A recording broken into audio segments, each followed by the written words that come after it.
So if you've ever felt taken for granted, if you've ever built something others destroyed because they refused to value it, remember this: your effort was never wasted.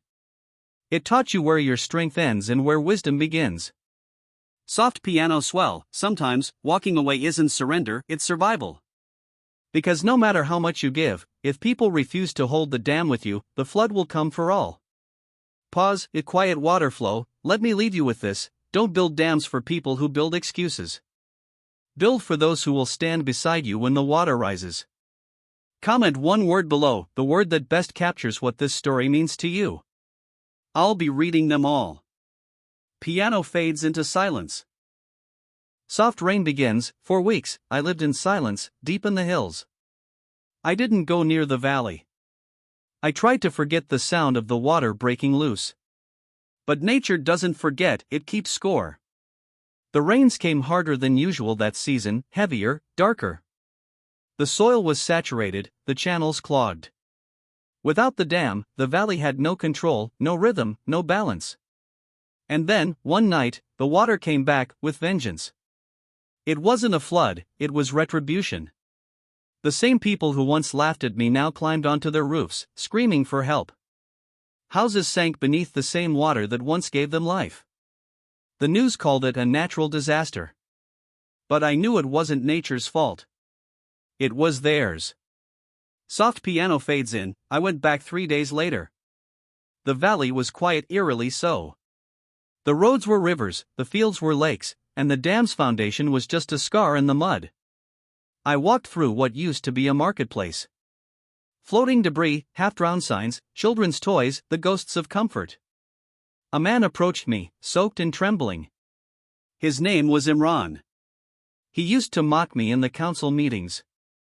Now he fell to his knees, gripping my coat. "We didn't know," he cried. "We didn't think it would come to this." I looked at him, not with anger, but with exhaustion. "You did know," I said quietly. "You just didn't care until it was too late." He wept as I walked away. I didn't feel victory.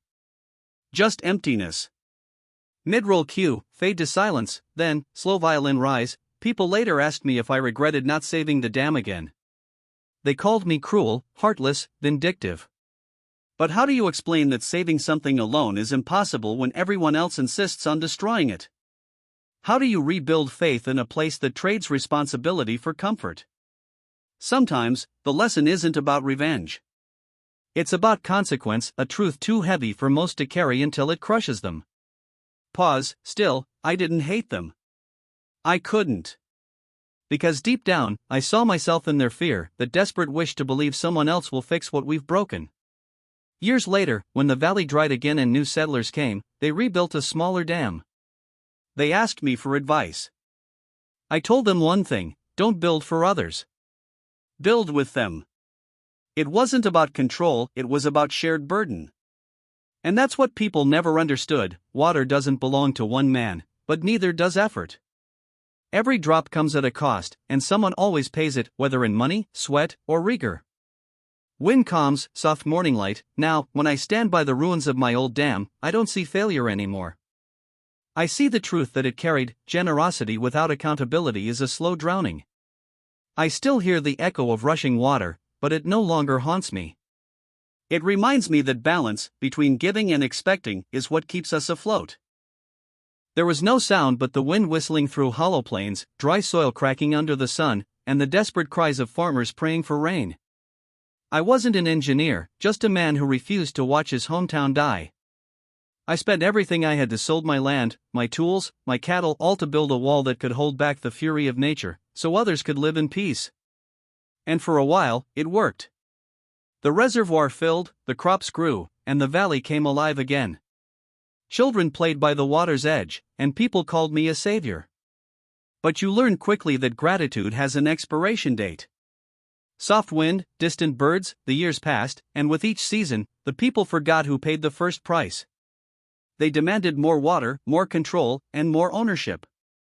They stopped maintaining the channels, refused to pay their share for repairs, and when I reminded them that the dam wasn't free, that every drop came from blood and sweat, they laughed. "You've made enough from us," they said. "You owe the valley." Maybe they were right in some way. Maybe I did owe them. But when I watched them waste water on fountains while the fields dried beyond the ridge, something inside me hardened. I gave them warnings, written and spoken. I begged for fairness. Just pay your dues, I told them, or one day, this dam won't hold for you anymore. They thought it was a bluff. Mid-roll cue, calm pause, soft guitar picking. Months later, the council sent me a notice. They said I had no right to control public resources, that the water belonged to the people. I tried to argue, but bureaucracy doesn't speak human. They seized the dam, refused to pay the overdue maintenance, and claimed I'd built it on public land. I fought them in court for months, but they drained me emotionally, financially, spiritually. The dam began to crack, not from time, but from neglect. Still, I couldn't watch it fall apart. I stayed up nights patching leaks with cement, using my own hands, my own savings, because I believed, stupidly, that maybe one day they'd understand. But that day never came. Then came the letter, cold, short, stamped with red ink. Demolition approved, unpaid maintenance fees. I read it 3 times before I believed it. The structure I built with my life was now marked for destruction because the people who benefited most refused to share the cost. Wind picks up, papers flutter. I stood there when the machines arrived. The crowd gathered like it was a festival. Some even smiled. No one looked at me. No one remembered that this dam once gave their children water to drink. The engineers hesitated, they knew who I was, but orders are orders. I turned my back as the first explosion went off. The ground trembled, and the wall that had held back years of sacrifice began to crumble. Water roared through the breach, devouring everything in its path. Deafening water rush, I didn't stay to watch. I left before the second blast.